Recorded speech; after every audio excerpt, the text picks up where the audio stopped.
온전히 주관하시는 시간 되도록 인도하여 주옵소서. 예수 그리스도 이름으로 기도합니다. 아멘. 할렐루야. 네, 여러분들 우리 한국 사람들이 제일 좋아하는 성경 구절이 뭔지 아십니까? 뭔지 아세요? 근데 참 뜻밖이에요. 대한성서공회에서 조사를 했어요. 조사를 했는데 그 발표한 것 보면 아주 뜻밖입니다.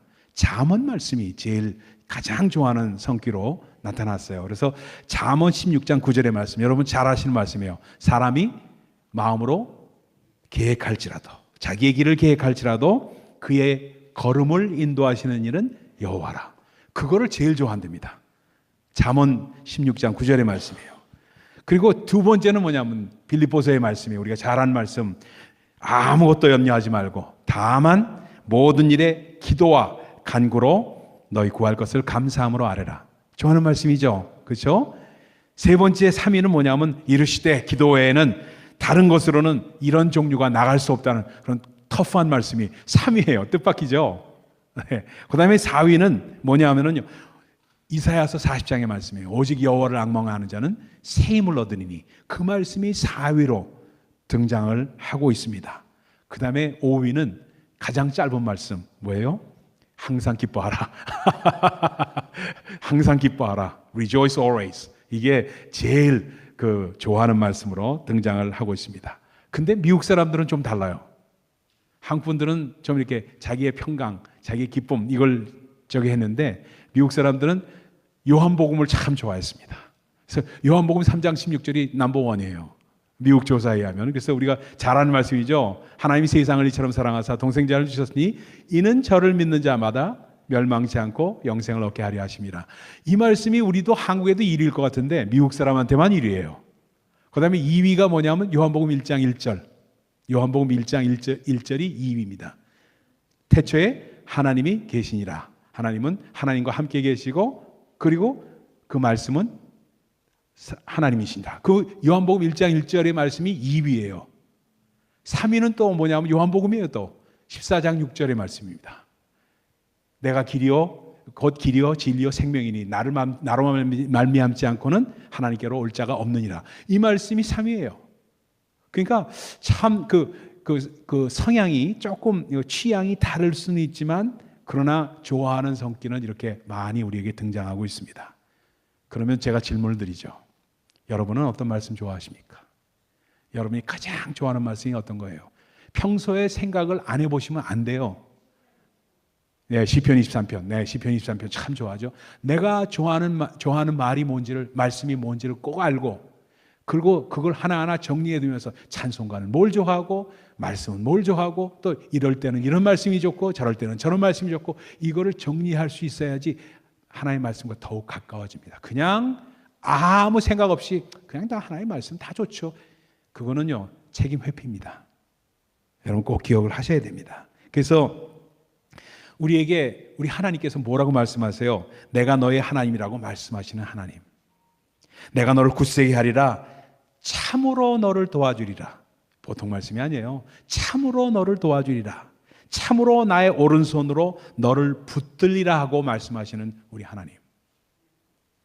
그분이 도대체 누구이십니까? Who is that person? Who is that God? 그러니까 누구이시기에 이런 말씀을 하실 수 있냐는 겁니다. 이렇게 말씀하시는 하나님의 심정을 깨닫는 것이 우리에게 축복이고 은혜라는 사실을 오늘 이 시간 나누기를 원합니다. 이러한 하나님을 우리는 힘써하는 것이 얼마나 큰 축복인지 모른다는 겁니다. 지난 6주간에 걸쳐서 우리는 하나님의 여러 모습을, 그 마음을 살펴봤습니다.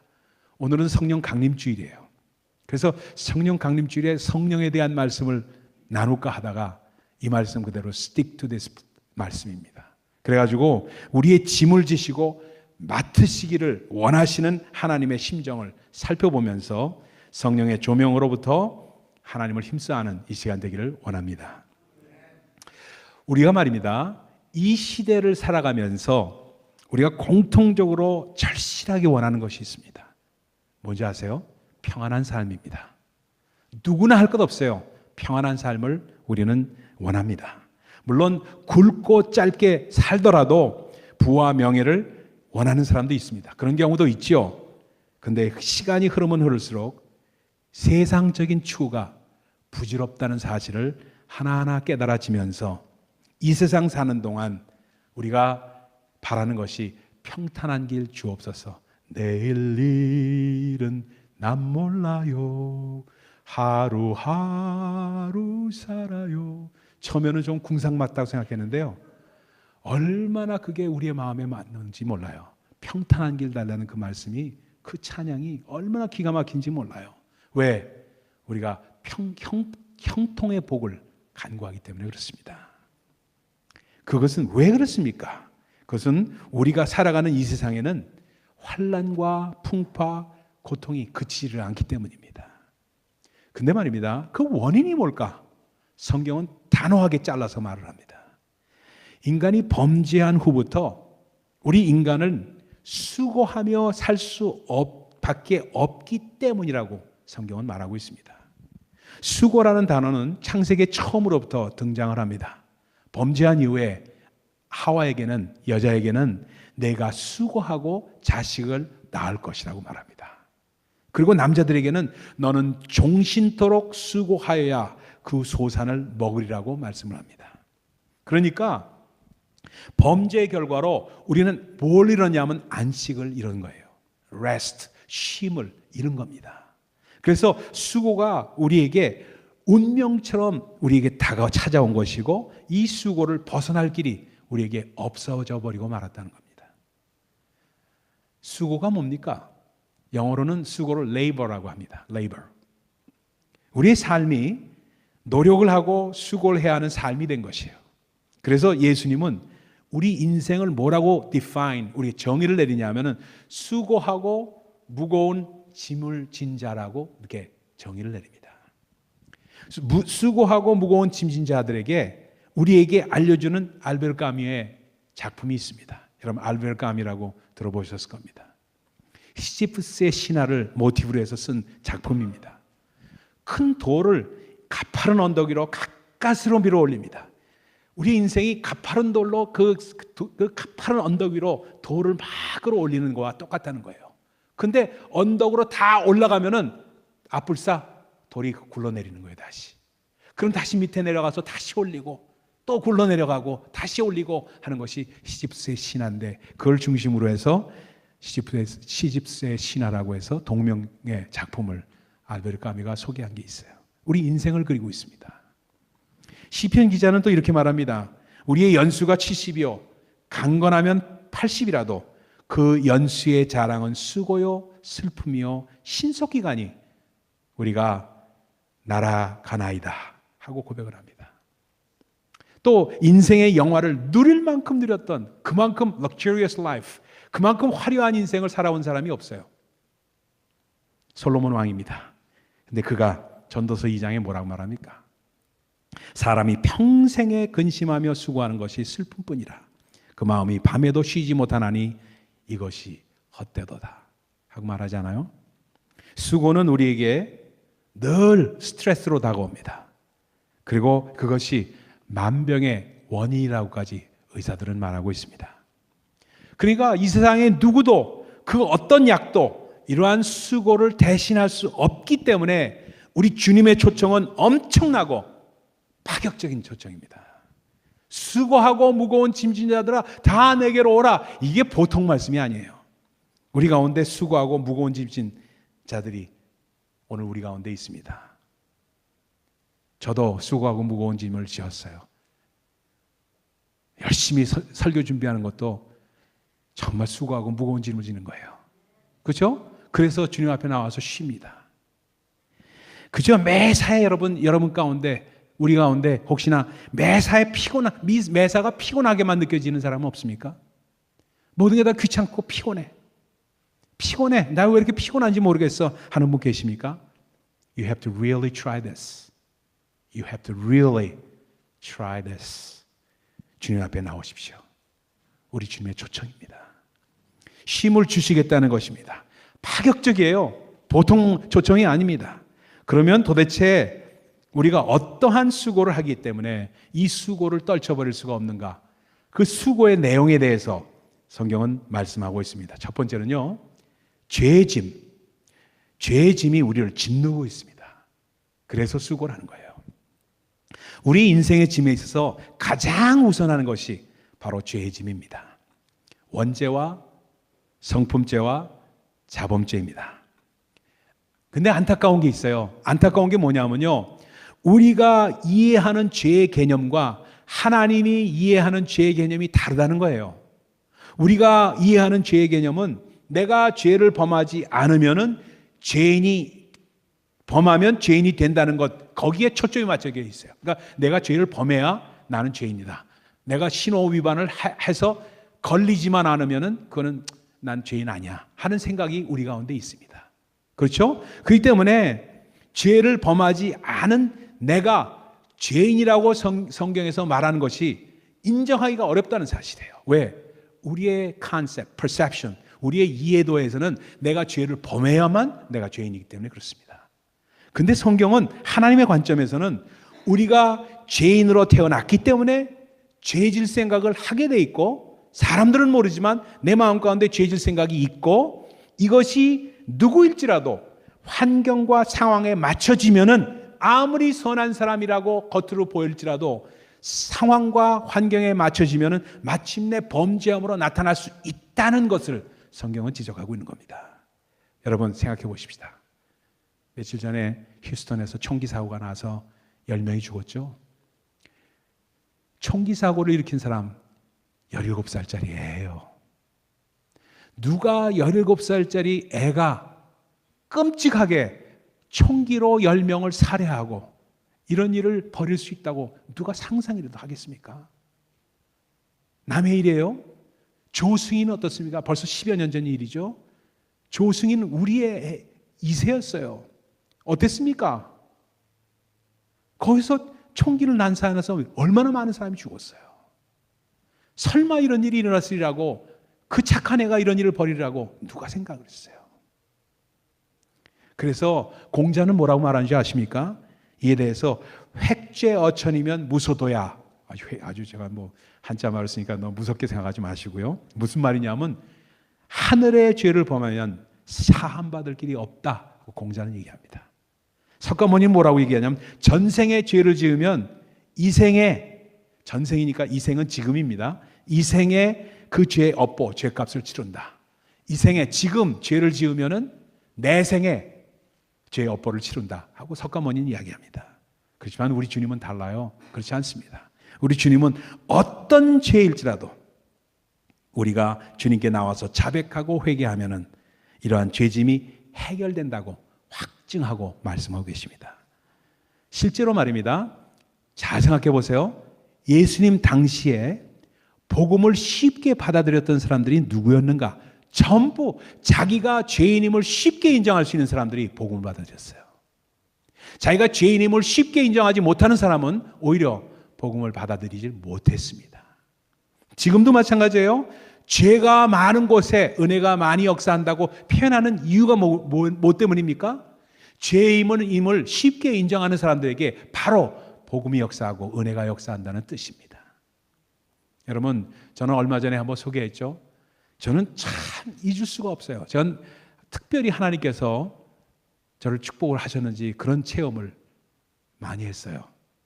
여러분 상상이나 해봤겠어요? 목사로서 커네티컷 가서 부흥회를 인도하는데, 미국 교회에서 부흥회를 인도하는데 한 사람 한 사람 말씀 끝나고 나서 기도를 해주는데, 백인입니다. 백인들 나왔는데 다 사람들이 나와서 기도받기를 사모하고, 전 Asian pastor, Korean pastor.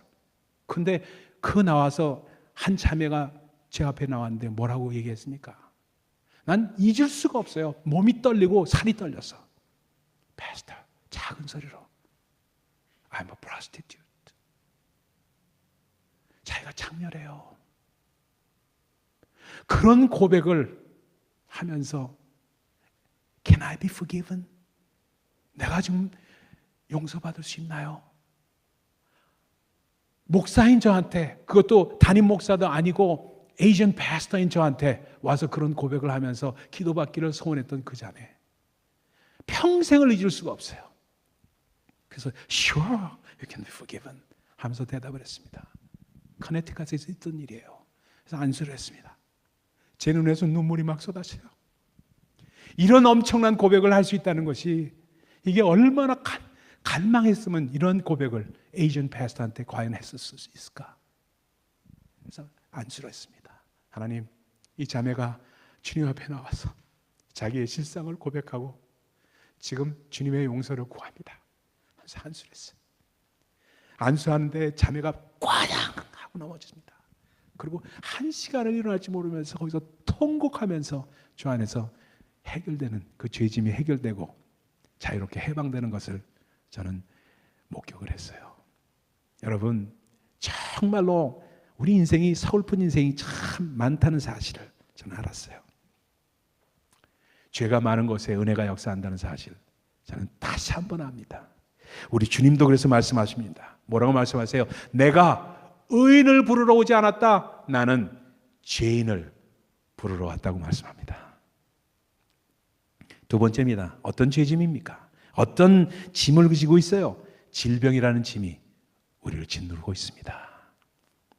우리 가운데에도 이 질병으로 고생하시는 형제 자매님들이 계십니다. 그렇기 때문에 더욱더 조심스러운 말씀입니다. 그런데 저희 집사람도 그렇고 저도 그렇고 지병이 있습니다. 여러분, 근데 사도 바울도 지병이 있었어요. 얼마나 위안이 되는지. 사도 바울이 병이 없었다면은 그렇게 놀랍게 능력의 역사를 일으켰던 분이 지병이 없었다면은 제 마음 가운데 아마 쉼이 없었을지도 모릅니다. 근데 그분도 지병이 있었어요. 그런데 우리의 이 질병이라는 짐을 우리 주님께서 져주시기를 원하십니다. 그리고 말씀하십니다. 내가 원하니 깨끗함을 받아라. 우리 주님의 말씀이에요. 마태복음 8장 17절에는 우리의 연약한 것을 친히 담당하시고 병을 짊어지셨다라고 말씀을 하고 계세요. 그가 채찍에 맞으심으로 우리가 나음을 받았더라고. 우리의 질병을 짊어지시는 우리 주님의 근거를 제시하고 있습니다. 그분이 어떻게 실제적으로 그리고 구체적으로 우리에게 역사하시는가는 하나님의 신비입니다. His work at us is mysterious. 때로는 기도 가운데 역사하실 수 있고요. 때로는 안수 가운데 역사하실 수 있고요. 때로는 약으로 역사하실 수 있고요. 때로는 병원에서 수술로서 우리의 질병이 나을 수가 있습니다. 여기서 무엇이 포인트입니까? What is the point here? 포인트는 얼마만큼 우리가 그분께 나아가서 맡기고 따르는가 하는 게 포인트입니다. 세 번째 짐입니다. 세 번째 짐은 생활의 짐 때문에 우리가 수고를 합니다. 가난도 사실은 범죄함으로 우리에게 온 것입니다. 영적으로, 육체적으로, 환경적인 저주라고 말씀드릴 수가 있습니다. 이것을 담당하기 위해서 우리 주님이 특단의 조치를 하십니다. 모든 것을 가지신 분이 스스로 가난해지신 것입니다. 사도 바울은 이것을 이렇게 설명을 합니다. 우리 주 예수 그리스도의 은혜를 너희가 알거니와 부요하신 자로서 너희를 위하여 가난하게 되심은 그의 가난함을 인하여 너희로 부요케 하려 하심이니라. 우리 가운데요, 물질의 축복을 받은 분들도 상당수가 계실 줄 믿어요. 우리 미국에 살고 있는 우리가 전 세계의 부의 99%까지는 아닐지 모르겠습니다. 상당액을 우리가 미국에서 살고 있는 분들이 갖고 계시다고 합니다. 근데 정말 그런데 그렇게 부유하기 때문에 그 물질을 이웃과 나눌 수 있는 것은 아무나 할 수 있는 일이 아닙니다. 특별한 축복입니다.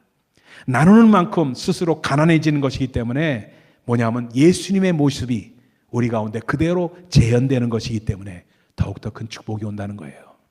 그래서 주는 것이 받는 것보다 더 복되다고 우리 주님 사도 바울 통해서 말씀하신 이유가 여기에 있습니다. 그러면은 여기서부터 오늘 포인트입니다. 여러분, 이 시간에 너무 복된 시간입니다. 잘 들으시고 너무나도 쉽고 잘하는 말씀이지만 미처 깨달았지 못한 그런 것을 오늘 이 시간에 나누길 원해요. 어떻게 하면은 우리 짐을 져주시는 하나님을 우리가 경험하고 우리 짐을 맡길 수 있을까? 첫 번째, 되풀이되는 이야기입니다. 우리의 수고의 짐을 주님께 맡겨야 합니다. 자, 따라합시다. 맡깁시다. 다시 한번 맡깁시다. 우리의 염려를 다 우리 주님께 맡기라고 하십니다. 우리 주님께서 오늘 말씀에 뭐라고 말씀하세요? 수고하고 무거운 짐진 자들아 다 내게로 오라. 오라 하는 초청이 와서 초청을 받고 내게 와서 너의 수고하는 짐을 내게 맡기라는 초청입니다. 맡긴다는 것은 말입니다. 무슨 뜻이냐면 원어상으로 보면 돌을 아래로 굴려내리는 것을 말합니다. 돌을 아래로 굴려내리는 것이에요. 그러니까 기도 가운데 우리의 짐을 하나하나 구체적으로 주님께 아뢰는 것을 말합니다. 아뢰면서 이런 짐이 내게 있습니다. 이런 짐이 내게 있습니다. 그러니까 first you have to identify. You have to identify your burdens. 여러분 가운데 짐이 있으시면은 먼저 그것을 identify. 그걸 내가 깨달아야 돼요. 내가 이런 짐이 있다는 걸 알아야지만 그것을 아뢰을 수가 있어요. 짐을 맡기는 겁니다. 짐을 맡기는 거예요. 기억하시죠, 여러분? shall. 기억하시죠? 따라합시다. shall. 하나님께 아뢰는 겁니다. shall. 그래서 그것을 하는 겁니다. 그리고는 그 다음에 뭐냐면 wait. 기다리는 겁니다. 기다리는 거예요. 그런데요, 여러분, 우리가 우리의 짐을 맡기는 그분이 어떤 분이신가를 확실히 알아야 철저하게 맡길 수가 있습니다. 어설프게 맡겨서는 안 됩니다. 예수님을 따랐던 제자들도요, 처음에는 그들의 짐을 절대로 맡길 수가 없었어요. 여러분, 생각해 보십시오. 내 짐을 맡긴다는 건 내 생명이 달린 문제예요. 우리 영혼의 문제입니다. 그렇기 때문에 어떻게 쉽게 맡길 수가 있습니까? 교회도 마찬가지입니다, 여러분. 교회를 어떻게 선택해야 됩니까? 내 영혼을 맡길 수 있는 교회를 선택해야 되지 않아요? 여러분, 정말 가득한 교회를 가난한 교회라고 할 뻔했네. 가득한 교회를 선택했다는 것 얼마나 큰 축복인지 이루 말할 수 없어요. 왜? 여러분의 영혼을 맡길 수 있는 교회가 되기를 저희들은 소원하기 때문에 그렇습니다. 현대인들은 말입니다, 너무나 편안한 곳을 찾으면서 뭐냐면 자기의 짐은 자기가 져요. 이게 아이러니입니다. 그냥 자기가 느낄 때 편안한 곳이면 되니까 누가 날 봐도 하지 않으면 된다고 생각하는 그런 곳을 찾으면서 자기의 짐을 내려놓을 줄을 몰라요. 교회는 짐을 내려놓는 것입니다. 그러니까 여러분, 내 영혼을 맡길 만한 교회를 찾아야 합니다. 목사가 누굽니까, 여러분? 목사의 잡을 define 하라고 하면 저는 이렇게 말할 수 있어요. 뭐 하는 사람입니까? 목사는 여러분의 영혼을 맡아서 관리하는 짐꾼이에요. 여러분의 영혼을 맡아서 관리하는 사람입니다. 주님이 하시지만 그걸 맡아서 주님, 이 영혼입니다. 이 영혼입니다. 하면서 주님 앞에 계수하는 사람이에요. 제자들의 관점이 그렇습니다. 자신을 의탁할 수 있는 지도자를 기다린 거예요. 그런데 예수를 만난 거예요. 어떻게 만나냐면 처음에는 맡길 수가 없었어요. 어떻게 예수님이란 누군지 알고 맡겨요?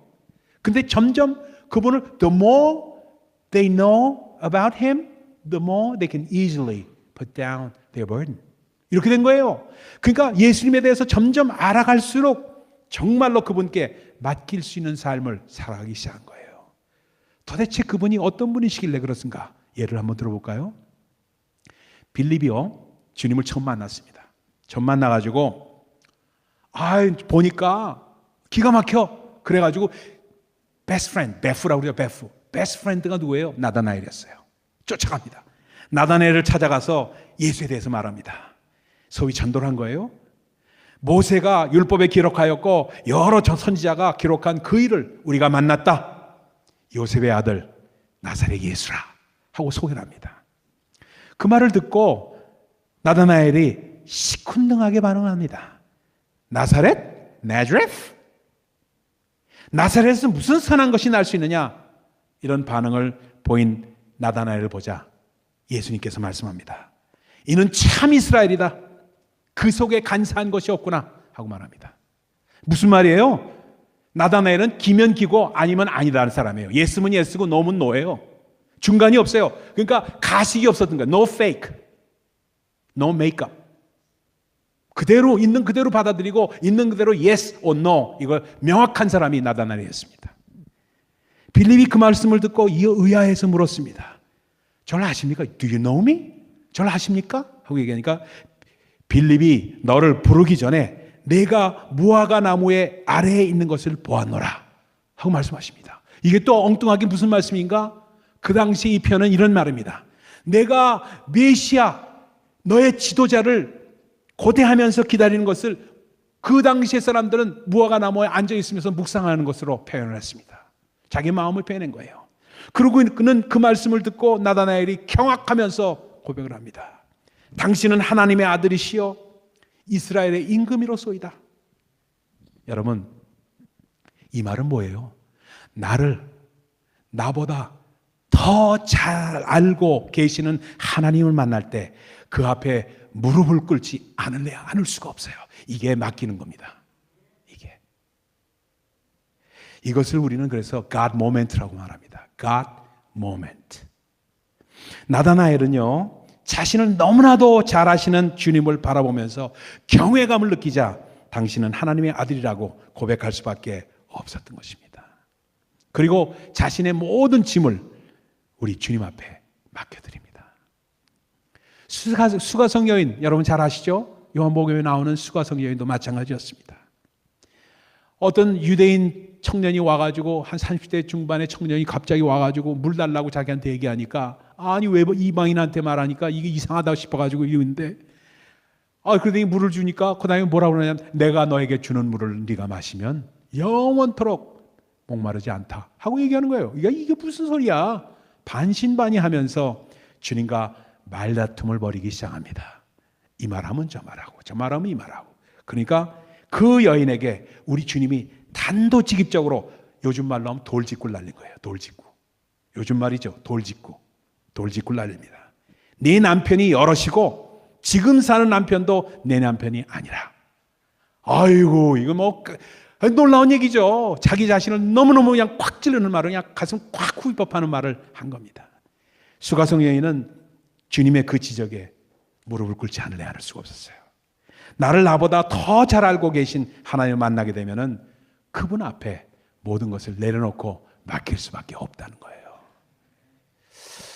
여러분, 맨하탄의 교회들 가보면요. 제가 이제 맨하탄에 이제 교회를 많이 가는데 평일에 특별히 점심시간에 가면은 교회를 활짝 개방합니다. 이게 아예 처치 팔러시예요. 교회 정책적으로 교회를 다 개방하고 점심시간에 와서 그때 큐티하고 기도하는 사람들에게 개방합니다. 그래서 그 시간을 이용해서 사람들이 들어와서 기도할 수 있도록 합니다. 이때 누구의 역할이 중요하냐면 도어맨의 역할이 너무너무 중요해요. 도어맨 있죠? 도어맨 아시죠? 이렇게 문에 서가지고 이렇게 문 열어주고 이렇게 오면은 반겨주고 하시는 분을 도어맨이라고 하죠. 영혼의 갈급함 가운데 있는 분들이 찾아올 수 있기 때문에 영적으로 민감하신 분들이 도어맨으로 일을 합니다.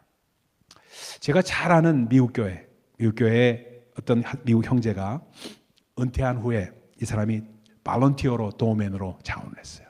그래가지고 일하고 있을 때 일어났던 일입니다. 어떤 자매가 급히 와서 이 형제한테 목사님을 만날 수 있겠냐고 급히 상담할 일이 있다고 말을 했습니다. 마침 목사님이 출타 중이었어요. 그래서 He's not here 하면서 얘기를 합니다.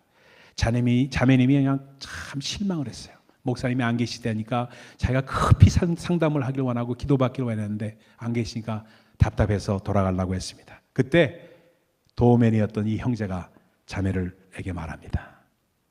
Sister, 자매님, the pastor is not here. 목사님은 지금 안 계시지만 자매님보다 더 자매님을 잘 아시는 분이 이 안에 계십니다. There's one person who knows better than you do. 그분을 만나보세요. That's our Lord Jesus. 자매님보다 자매님을 더 잘 아시는 우리 주님, 그분이 안에 계세요. 하고 소개를 한 거예요. 자매님이 그걸 듣고 그 형제의 권유에 어떤 강력한 이끄는 파워를 느낍니다. 그래서 마지못해서 예배당 안으로 들어갔습니다. 그날 이 자매는 오후 내내 4시간 동안 예배당에서 눈물바다 가운데 주님과의 만남을 이룹니다. 여러분, 이러한 만남을 가질 때 온전히 우리의 짐을 맡겨드릴 수가 있어요. 그분 앞에 여러분 나오셔야 합니다. 나오신다는 것은, 첫 번째 나오신다는 것은 나왔다가 그냥 가면 짐을 여러분이 그냥 내려놨다가 다시 짚고 가는 거예요. 근데 나와서 진정한 God 모멘트를 이루면은 짐을 내려놓게 됩니다. 그리고 우리의 사정을 진실하고도 솔직하게 그대로 꾸밈 없이 내어놓아야만 합니다. 그래서 identify your burden. 이게 너무너무 소중해요. 내 짐이 뭔가? 내가 뭐 때문에 이렇게 내 마음이 답답한가? 이거를 깨달아야 됩니다. 그 짐을 하나하나 identify 하면서 내려놓는 게 필요해요.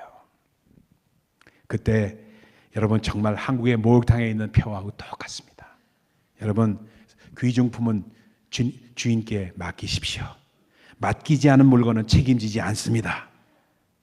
여러분 똑같아요.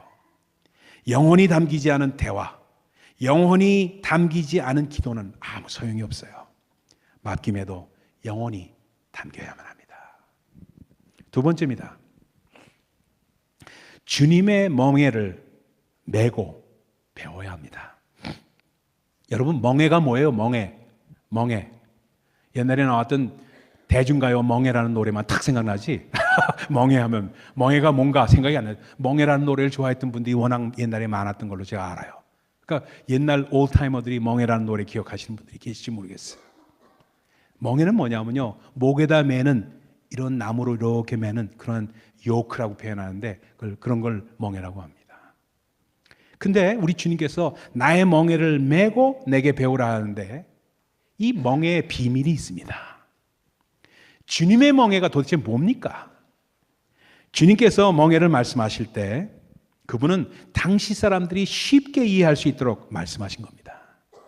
애매하게 그냥 내 멍에를 메라. 근데 멍에가 뭔가, 주님의 멍에가 뭔가, 이게 뭐 온유와 겸손이 멍에인가? 그럼 온유야, 어떻게 하면 온유해야 되지? 온유 해서 이렇게 그냥 막 애를 쓰는 게 멍에입니까? 아니요, 그게 멍에가 아니에요. 잘못 해석하고 잘못 설교하는 게 너무너무 많아요. 여러분, 그분은 그 당시 사람들이 쉽게 이해할 수 있는 표현을 썼다는 사실을 꼭 기억하시기 바랍니다. 당시 이스라엘에 있어서 소나 말은 두세 마리가 같이 효과적으로 일을 하고 경작을 할 수 있도록 그 소들에게 멍에를 매줬습니다. 같이 이렇게 갈 수 있도록. 어미소와 새끼소가 같이 멍에를 매게 한 거예요. 그렇죠? 그러니까 새끼소는 어미소에게 매인 멍에에 따라서 목만 끼기만 하면 됩니다. 목만 끼기만 하면 돼요. 여러분 엄마하고 같이 이렇게 가면은 짐을 같이 들면은 엄마가 짐 들지 아기가 짐 들어요? 아기가 갖고 있는 짐도 엄마가 같이 지는 거와 마찬가지요. 그와 똑같습니다. 새끼소에게는 멍에가 그러다 보니까 전혀 부담스럽지 않은 거예요. 쉽습니다. 그러니까 모든 짐은 어미소가 지고 새끼소는 그냥 멍에만 맨 채 쉽게 따라가는 것을 주님의 멍에라고 말합니다. 그러면서 서서히 짐을 지는 법을 새끼소가 배워나가는 겁니다. 그러면서 하나하나 날짜가 갈수록 성장하니까 세월이 지나고 장성한 후에 자기 몫을 하게 되는 것이 바로 멍에를 같이 매는 거예요. 그때 바로 새끼소는 홀로서기를 하는 겁니다. 그 멍에를 우리 주님께서 지금 말씀하고 계세요. 그래서 내 멍에는 쉽고 내 짐은 가벼움이라고 말씀을 하고 계십니다.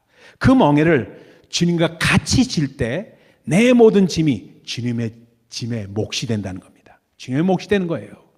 이런 멍에를 우리에게 허락하시는 주님의 마음은 온유와 겸손이라는 거예요. 그것을 배우면은 우리의 마음이 쉼을 얻을 수 있다고 말씀하고 있습니다.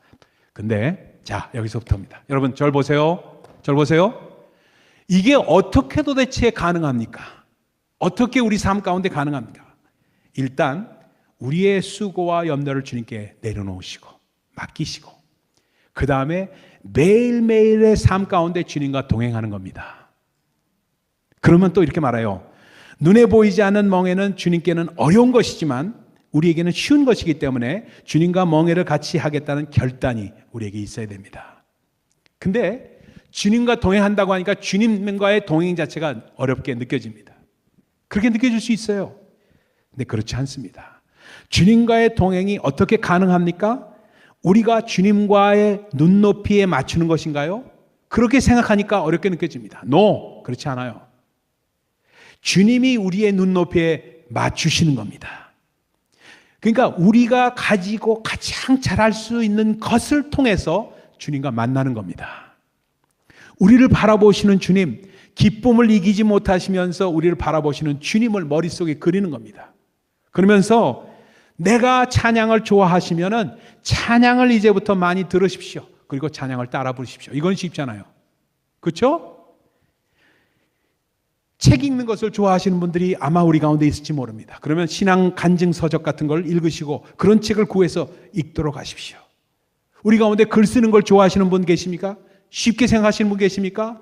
시를 쓰시고 아니면 신변 잡기식으로 낙서를 하셔도 좋습니다. 낙서는 쉽잖아요. 낙서 버릇을 들이십시오. 주님과 대화하는 마음으로 내 마음을 보이는 낙서가 되도록 해보십시오. 여러분의 마음을 보이십시오. 다른 누구에게도 그 낙서를 보이실 필요가 없습니다. 마치 여러분 스스로에게 하듯이 하라는 겁니다. 한 난쟁이가 있었어요. 소설에 나오는 얘기입니다. 빅터 프랭클린이라는 분이 쓰신 소설에 나온 얘기예요. 한 난쟁이인데 이 사람이 고개사였습니다. 이 난쟁이는 거꾸로 서서 공을 돌리면서 접시를 돌리면서 길바닥에서 하고 있으면은 지나가는 사람들이 돈을 던져줘서 그 돈을 갖고 먹고 살았던 그런 난쟁이였습니다. 그러니까 나이가 드니까 그나마 그 접시 돌리는 것도 할 수가 없게 되어서 거지가 되었습니다. 그러한 그 거지 난쟁이를 신부님이 참 동네 신부님이 불쌍히 여겼어요. 그래서 성당에 데려다가 심부름을 시키면서 밥을 먹고 거기서 지낼 수 있도록 거처를 마련해 줬습니다. 근데 하루하루 살아가는데 얼굴에 생기가 없는 거예요. 생기가 없고 삶의 의미가 없이 시름시름 앓고 있었습니다. 어느 날 신부님이 미사를 통해서 강론을 하는데 설교하는 거죠. 누구든지 자기가 할 수 있는 일을 가지고 주님께 그 일을 드리고 그분과 교제하면 그분을 기쁘게 할 수 있다는 그러한 강론을 하신 거예요. 그러면 주님과 동행하게 된다고 얘기를 한 겁니다. 난쟁이가 듣고 생각을 한 거예요. 내가 할 수 있는 일은 거꾸로 서서 머리를 땅에다 대고 발로 공을 돌리고 발로 접시를 돌리는 것뿐인데 그러면 이거라도 할 수 있다는 말인가 하는 생각에 거기에 미친 거예요. 그래서 이거라도 내가 주님께 드리자, 보여드리자 하는 마음을 작정을 합니다.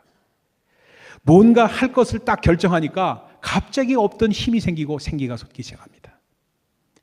그런데 낮에 하려다 보니까 이게 너무 쪽팔리는 일이에요.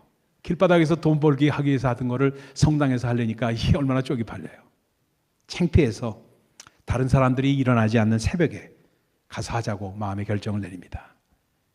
최선을 다해서 공을 굴리고 접시를 돌리면서 그 다음에 한 말이 재미있어요. 재밌으세요 하나님? 재밌으세요 하나님? 좋으세요 하나님? 하고 얘기했던 거예요. 주님 앞에서 이 난쟁이가 나이는 먹어가고 그러니까 이 공 돌리는 게 쉽지가 않아요. 땀이 뻘뻘 흘립니다. 평생을 하던 건데도 점점 힘들어지지만 땀이 뻘뻘 나는데 그걸 멈추지 않고 공을 돌린 거예요. 매일 새벽에 했습니다. 근데 어느 날이었어요. 청소부가 새벽에 나와서 일찍 청소를 하는데 갑자기 성당에서 이상한 소리가 들려요. 그래서 가보니까 이게 무슨 소리인가 하고 가보니까 난쟁이가 공을 돌리면서 주님 기쁘세요? 주님 기쁘세요? 하고 있어서 깜짝 놀랍니다. 이게 뭐 하는 짓인가 하면서 양 이러다가 어떻게 이거 저기 집길에도 깨면 어떡하려고 그러나 하는 생각이 드는 거예요. 그래서 신부님께 빨리 가가지고 보고를 했습니다. 그 말을 듣고 신부가 달려와서 혼을 내줘야 되겠다. 그냥 조용히 있지 이게 뭐 하는 짓인가 하는 생각을 갖고 왔는데 난쟁이는 계속 공을 돌리면서 말을 합니다. 주님 기쁘세요? 재미있으세요? 주님 괜찮으세요? 이걸 계속한 거예요. 신부님은 혼을 내주려고 내려가는데 갑자기 주님이 나타나신 겁니다. 난쟁이 이마에 흐르는 땀을 닦아주시면서 손수건으로 닦아주시는 그 모습이 신부의 환상 가운데 나타난 거예요. 그리고 음성이 들립니다. 그래, 내가 나를 기쁘게 하는구나. 신부님이 가다 너무너무 놀랐어요. 너무너무 놀라서 그 자리에 무릎을 꿇습니다. 주님, 저는 주를 기쁘시게 하기 위해서 땀을 흘려본 적이 없습니다. 주님, 저를 용서하소서 하는 기도를 드립니다. 그 소설의 이야기의 마지막이에요. 여러분, 주의 멍에를 매는 것은 내가 가장 쉽게, 내가 가장 잘할 수 있는 일을 주님 앞에 드리는 겁니다. 그것을 통해서 주님과 동행하는 것입니다. 그것이 바로 주님의 멍에를 매는 것입니다. 여러분, 오늘 주님 앞에 나와서 여러분의 모든 짐을 내려놓으세요. 맡기십시오. 그리고 그분의 멍에를 매십시오. 그렇게 하면은 오늘 성령 강림절이잖아요. 성령님이 폭포수처럼 임하십니다. 그때 정말 우리 주님께서 우리가 그런 마음이 될 때 성령을 선물로 너에게 주리라 하신 약속의 말씀이 우리 가운데 임하는 겁니다. 오늘도 우리의 짐을 지시는 주님, 바로 그것이 우리 하나님의 마음입니다. 기도하십시다. 하나님